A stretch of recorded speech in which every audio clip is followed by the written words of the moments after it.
single day of our life. What is white balance? I don't know. I have lost my memory. You tell me. The exact rendition of the color, what we see, and the same has to come in the photo. Can anyone else explain? Actually, our eyes can't. Our eyes are attuned to recognizing all colors in the spectrum, or almost all the colors. But the camera cannot do that exactly. So the white balance. There are different types of white balance: incandescent and fluorescent, etc. etc. Like different types of conditions of lighting. Sun or incandescent or bulb, studio lighting, whatever. So there are different settings for different types of lighting, so that the camera can actually zero in on what the color is exactly. Alright, So, okay. uh, white balance basically sets the white temperature for a given photo. For example, if we are going out in daylight, the temperature and true whites are pretty close to white. But light sources with good color entering indexes and good properties which we desire, artificial light sources usually, and other light sources as well, can have a color temperature that is much different to sunlight. So in order to bring the neutral white back to neutral white on the print or on the negative, we must correct it by whatever the temperature factor is. For example, if we are using an incandescent light, which is quite rich in yellow as well, we must like not input exactly, but balance it by making the white balance a bit cooler. So we can perceive neutral white as neutral white. Our eyes can adjust in a given lighting to adjust to white, but in order to make a good photo, to process it well, we need to adjust the same white balance. Good, your explanation was good. But there's one thing I didn't follow. You said temperature, color temperature. So is there a thermometer to measure color temperature? No, it's just like how we perceive bright sun, which is as hot. So we can call the warmish tones as hotter tones and the bluish tones as the cooler tones, and that gives the temperature. Someone has And so in short, it's basically telling the camera what to consider white. good. Yes. It's basically how the color white looks under different forms of light. So in sunlight, the white is white. Under incandescent, the white looks yellow. So we have to compensate for that by setting the white balance to balance it to incandescent, like a preset. Okay, good. I will explain further. But is it important to set white balance? Unless you're shooting raw, and you can change No, it no. later. I'm talking the final picture. Is it important to should have what proper white balance? Of course, yes. Yes. If it's a creative decision, if we wish to have a warmer picture or a cooler That is picture. the answer. It is a creative decision. Let me talk. You go to Agra to shoot the Taj Mahal. Sorry, to photograph the Taj Mahal. This is wrong to shoot. Everybody, I feel so irritated, especially when they say, I shot this tiger, I shot this little girl. You shot her, you should be going to jail. See, I photographed. If it's an inanimate object, I shot this, okay. But get into the habit of saying photograph. So, you're photographing the Taj Mahal. What is the color of the Taj Mahal? White. White. Not anymore. Not anymore. Yellowish. No. Incandescent. All in general. Yellow. I mean white. Now, I photograph the Taj Mahal in the afternoon. It looks pretty white. Okay, leaving aside the pollution causing. But I photograph it late in the evening. What will be the color of my Taj Mahal? Blue. Blue. Gray. Taj Mahal will be blue in the evening. Yellowish. Blue are blue red. It will be yellow. Because why is it yellow? Because the light is yellowish orange. Whatever is the color of the light is the final color of your picture. So, if I have blue light from here and a green light from here, this part of my face will be blue, this part of my face will be green, and when they overlap, whatever color it forms. That is the theory. So, I can take a picture in the evening and show it to somebody, and Devendra will say, "Arey, kya bunkas kiya yaar? Taj Mahal is white. How did you make it yellow?" So I make it white. How now he says, "How do I know you took it in the evening?" He catches me both sides. It is a subjective judgment of the photographer to have it correct or not. And in many cases, 100% white, 100% correct white balance is not appreciated. We had made this test some years ago in our magazine Smart Photography. We photographed an interior, two shots, same thing, same tripods. In one we had some marginal color, and the other was absolutely neutral. And the viewers were asked to write back. Practically everybody wrote that they liked the one with the color cast. It's not necessarily the human mind doesn't appreciate every time the one without the color cast. Whereas the color cast, the one without the color cast was technically correct. Again, it depends from race to race. For example, uh, skin tone in China side, they prefer yellowish skin tone. In the Europe side, they like pinkish skin tone. Us, we like neutral skin tone. So which is correct? All are right, and all are can be wrong. It is subjective judgment of the photographer. But within limitations, you got to be correct. For example, if I am taking a scenery, and if I keep it slightly bluish or slightly warmish, am I wrong? No. When you have a raw file, you have a choice to make it. I have pictures. You won't have time to make the same. I have got same scene photographed, and in processing, I have kept one to look like daylight, one to take show it as evening time. Both are correct. But only thing the viewer will not be able to find out if you correct it that you have taken it in the evening. So, how does the camera do that? Now, this is just as an example, don't take it literally. What is, supposing the light from the sun is yellow, in the evening it is yellow. What is the opposite of yellow? Blue. So when you set your white balance properly, it so to say, not reality, it so to say puts a blue filter in front of the lens, and the blue and the yellow cut each other off, and you get a neutral color. In the earlier days, in our film camera, we used to put filters. Now there was a big problem. If I put a blue filter which is very dark, then the picture becomes blue. If it is not blue enough, it still shows the yellow. You have to put the correct blue. And there were so many. I remember Mr. Vedi had 300 filters. And you go crazy, you select the one. I told him, Mr. Sir, आपने कितना use किया है? बोलो 3-4 use किया है.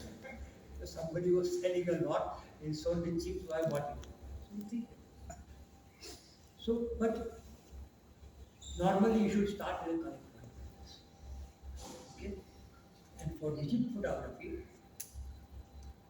you should decide for yourself.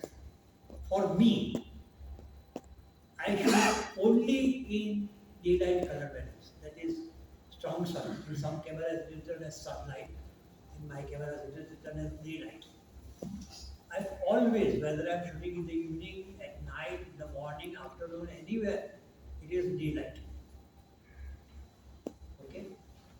Then, because I shoot in RAW, I can change it at a click of a button. If you are shooting in JPEG, there is no choice. No choice whatsoever. Then you have to play with the sliders if you know how. If you know the color wheel. Which color mix with which color, forms which color. Let me tell you this, most of us will see a color and give it a wrong thing, wrong name for it. What is the color of the sky generally? What is the color of the sky generally? Blue. Blue? Sorry, it is cyan. It is not blue. Cyan. Very rarely it is blue. In high altitude mountains it is blue. But what we see is usually cyan. So it's a mixture of blue and green. Sometimes when I'm working on my computer, and I said, oh, this is reddish color, too reddish, I must change it. Having my experience in that, I don't change it to red directly. There is a method to find out which color it is exactly. Photoshop, you can find out exactly which color is that. And I often say this is yellow, it shows yellow. My eyes is looking at red. Depends also on another thing. The way we see colors, everybody sees colors slightly differently. Can anybody define color? What is color? Sir, it is the frequency that is reflected back from the EM waves, which is the visible spectrum. Within the visible spectrum of the light. Scientifically, The it's a electromagnetic specific. waves that are perceived by our eye in the visible spectrum from a source, given the source is the full has a full color rendering index, that is what we perceive. If the source does not have a particular color, we cannot see that color. So light is made of wavelengths. Correct? We see a light travels in straight line. Yes, but within that straight line it is wavy. And color is a perception of different wavelengths by our brain. And since your brain is different than mine and my brain is different than everyone else's, there can be a difference in the slight perception of color between all of us. So color is very difficult to define and get. When you are working on the computer, especially if you have been sitting in front of the computer for a long time, your mind gets confused, does not give you the correct colors.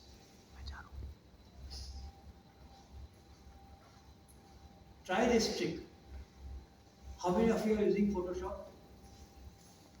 So just try it. Make the background black. You have a choice of background, very light gray, a slightly darker gray, very dark gray and black. So put your background to black. What will happen with the colorful picture? It will look amazingly beautiful color. But your perception of color is already gone. That's why it is said that you must put that light gray, the lightest gray, preferably. To our eyes, it doesn't look very nice. When people look at it, they say, "Achha," but if you put the black border around it all, kitna achha. Because it stands out. But your perception of color goes down. It also goes down if you are sitting too long on the computer. And you are not blinking your eyes. You are not blinking your eyes out. So when you are on the computer, blink your eyes forcibly for every 10 minutes take a round. Because otherwise your perception of color will go down. If you are tired, stop working. So anyway, so coming back to our white balance thing, try to start your picture with a neutral color. As I told you, I put daylight in all my pictures because even if I am shooting in the evening, I put daylight. I get a really nice warm colors. But if for any reason I don't like it, in Photoshop all I can do is just click on a different color. I can see all the colors that my camera are there. Daylight, flash, tungsten, everything that is there on that thing. You can select whichever you want again. But if I have shot in JPEG, there is no way to do that. And as I said, if I am trying to move the sliders, I am going the wrong way often. I will go the wrong thing. And it looks very nice whenever you make a print and you want to send it for exhibition or send it to a friend. Don't. Wait for 1 day, wait for 2 days. If you are working especially in the evening or night in your room on your computer, it is very likely that your pictures colors are not correct. See it in the morning, 10 o'clock, 11 o'clock, and you will feel, oh, this color is little different. It's looking bluish, or it's looking orangish, it's looking yellowish, which I cannot make out in the evening. How many of you have got your computer monitors calibrated and profiled? No. Why not? You didn't know of it? It's not a Pro monitor. It's like a. So, I have a calibration profile set, but it's still like an 8-bit monitor, which is like 99% sRGB. that is what they, it comes on the, Yeah. that is, that is not the way. There are people who say, oh, I bought a Mac, so I don't need to calibrate, it is already calibrated, rubbish. Macs also need to be calibrated. So there is two things to be done on a new monitor. And it has to be done regularly, every 3 months at least. On the CRT, the numbers we had earlier, it had to be done every 15 days. Fortunately, now we don't have to do that with LCDs and LEDs and all that. But once in 3 months is a good thing to do. You should calibrate the monitor and profile the monitor. What is the difference? Calibrate means to bring it to a world standard for different colors. They have got a standard. The red should look like this, green should look like this. So there are standards. So using a special hardware, you can bring those colors to a standard. Then you have to profile it. What is profiling? Because you already calibrated it. See, components of your machine. There are hundreds of electronic components.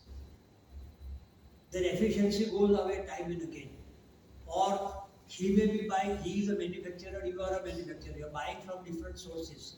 The same component may be slightly different, but there are hundreds of such things, thousands of such things inside. They will all add up small things and colors will shift. So profiling is correcting for, if I can put it so simply, errors on the part of the components inside. That will correct for that individually. So your camera, your monitor has to be not only, it has to be profiled also, not only calibrated, but also profiled. If you don't do that, you can never expect proper colors. You think your pictures look nice, but when you give it for printing, invariably you are dissatisfied. Your colors are different. What is the sense in spending lakhs of rupees on a professional camera or a high-end camera or even a budget camera? Today a budget camera also will take you to about roughly 1.5 lakhs. You want to spend 1.5 lakhs of rupees and then be happy with whatever colors you are getting, good for you. No, you can't do such things. Do it the right way. Have it calibrated. Ask somebody who knows how to calibrate, or if you have got a calibration device, you can do it yourself. But just having the device won't help. You got to know how to calibrate it, otherwise you will go wrong. At least in Bangalore, I know a party who goes around to professionals and calibrates their monitor, but he charges 3,000 rupees every time. Because professionals who are working for the clients cannot afford to give wrong colors. If you are doing a landscape and the colors are different, who knows what was the original color? So it's fine. But if you are doing product shot, skin tones, you have a big problem there. So it has to be done. Now they only do it for professionals, they don't do it for amateurs. Simply because, I'll tell you why.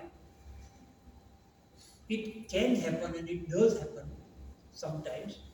Let us say I am the guy who is doing that work. I come to your house and I do the work, and for some reason or the other, your machine comes out in 2 days' time. It had come to the end of its life, it had coughed out. What will you say? "वो साला काम करके गया ना, मेरा खराब हो गया." It's a human tendency to do that. You do it, I do it, everybody does it. You'll blame that guy. But as a professional knows that these things can happen, will not blame him. And he has enough trust in the guy to do that work properly. But you should also really trust that man who's doing that work. Because a lot of people who come to do the work in the house don't really know. I'll give you one example which is unrelated to photography. Several years ago, I had an MTNL line. Okay?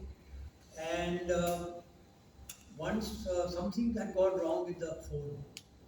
So I called them up and they came, two of them came. One fellow sat down and like this and says, "अरे printer तो है ही नहीं इधर." मुझे printer को क्या करूँ? अरे प्रिंटर नहीं है तो कैसा चलेगा? I got so irritated. I pulled his hand and said, "Get out of my house." And I immediately called up the AGM of the company and said, I will sue you guys for sending such an idiot to my house. What has a printer got to do? Your telephone is not working. He thinks I have come from the densest jungles of Africa or what? But I don't know about it. So that also people are there. Will try to fool you, just give you some example, something to calm you down. So when you are calling somebody to do that, see that you have enough trust in that guy. And then let him do his work. But even if you're not doing it every 3 months, even if you do it once in a year, it is better than not doing it. And sometimes the differences may be minor, but to the professional it is important. To amateurs it may not be important.